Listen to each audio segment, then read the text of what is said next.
Today we're going to talk a little bit about a long-term survival shelter. Actually from Harvest Right.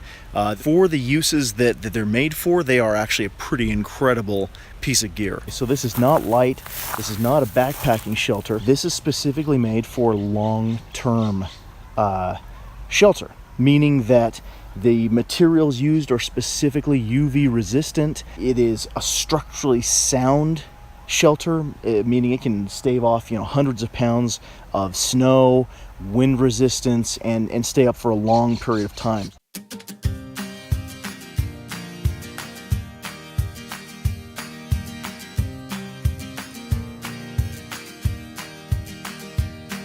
Rather than nuts and bolts, as I've seen with some of the competitors, you'll see that this just really snaps together with basically by hand.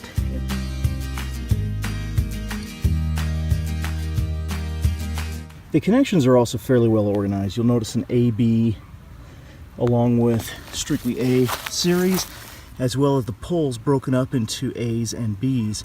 As you finish up, everything just kind of comes naturally to an end, and you realize, okay, now I have to put in the floor pieces. So you kind of circle those around and get everything done, and the dome kind of takes its shape. And you'll notice you just kind of leave a couple of key pieces out, and that becomes your doorway, especially with the covering. Now the next part of this, the next step, is really to lay down your floor.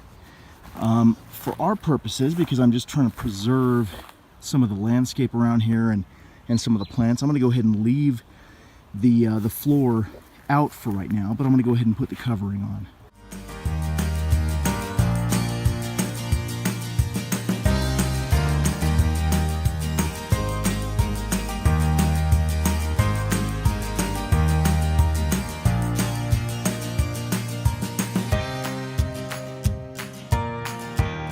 A set of pretty heavy-duty stakes is included, and using the floor mat allows the whole rig to be staked down for stability's sake. Normally the floor and the sod skirt would just tie in together, and that would just kind of keep everything nice and tight. Alright, so the shelter's set up.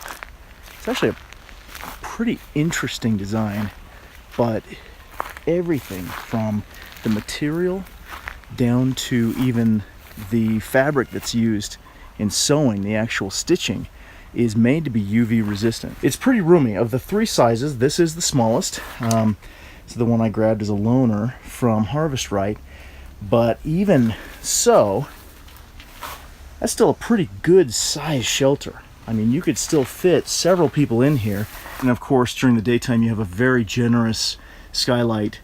Looks like a couple of windows here, both here and here, are going to provide some ventilation if you need it. They both have bug screening.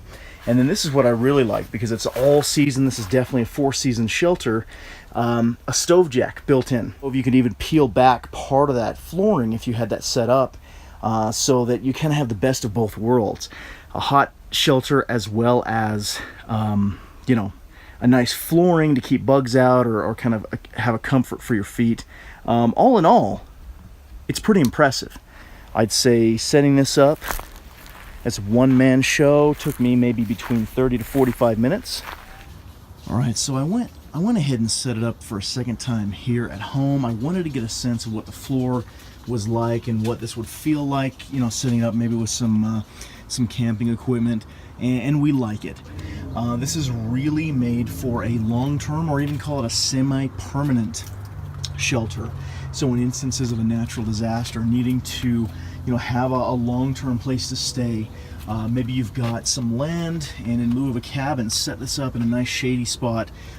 This shelter could stay up for months and months.